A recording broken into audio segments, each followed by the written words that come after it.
La chronique des sports. Bonsoir Salah Gakou. Bonsoir Patrice. Alors, on le disait tout à l'heure en titre, vous étiez en bonne compagnie cet après-midi du côté de Blanc-Ménil en région parisienne. Vous étiez avec un champion d'Afrique. Même un double champion d'Afrique, un Pape Gueye, l'unique buteur de la finale de la dernière finale de la CAN, qui est venu voir sa ville d'enfance, la ville qu'il a vu grandir, là où il a fait ses débuts en tant que footballeur, 2 semaines après ce nouveau sacre du Sénégal. Je lui ai demandé s'il réalisait et je lui ai aussi posé la question, est-ce qu'il se projetait vers ce match le 16 juin prochain entre la France et le Sénégal. On écoute ça. En Coupe du Monde, effectivement. Non, je pense pas que je réalise, honnêtement. Je pense que je vais réaliser à la fin de ma carrière, quand j'aurai effectué pas mal de choses. Et même, c'est un objectif de faire encore plus. Donc, je suis bien dans mon nuage, mais voilà, tout en restant concentré et en faisant un peu plus pour le Sénégal et pour mon club. Ça représente quoi pour toi de revenir ici, Blanc-Ménil, ta ville d'enfance? On a vu des éducateurs, des gens qui te connaissent depuis que tu étais tout petit. Ça représente quoi pour toi de revenir? Non, c'est une fierté, c'est une fierté de revenir devant mes anciens éducateurs. Tu vois, c'est eux qui m'ont appris à jongler. On voit Philippe Lemaître. Non, c'est une fierté. Je vais revoir aussi mes anciens potes. On va retourner dans mon quartier et avec cette médaille, tu vois. Donc je suis content. La première fois que j'ai gagné la CAN, ils m'ont fait une surprise, donc j'étais pas au courant.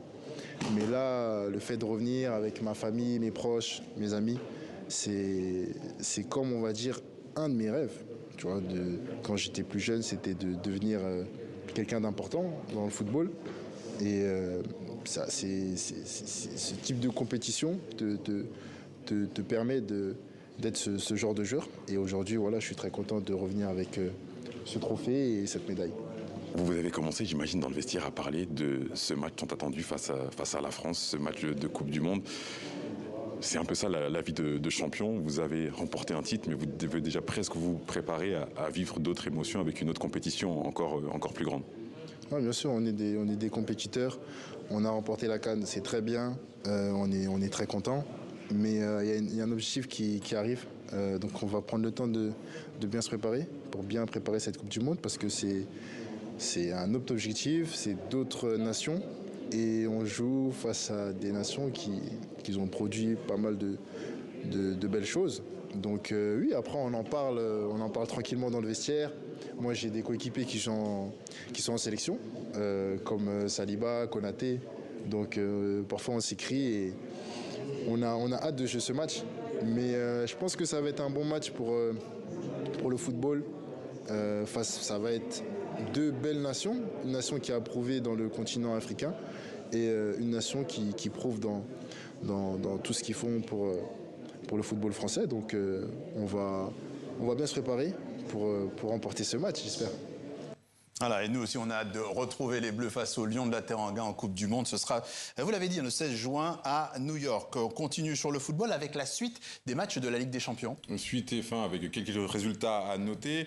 La victoire de l'AS FAR contre la JS Kabylie 1-0.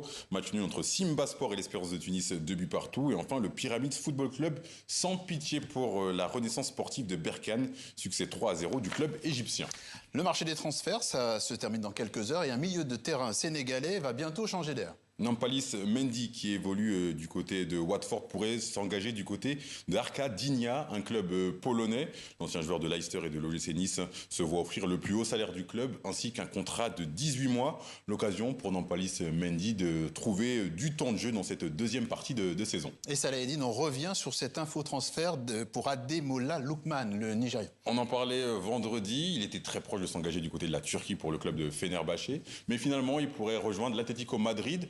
L'offre est identique à celle du club turc, environ 40 millions d'euros, mais le salaire un peu plus bas. Donc Ademola Lookman pourrait privilégier l'aspect sportif à l'aspect financier. Il reste quelques heures avant la fin du mercato.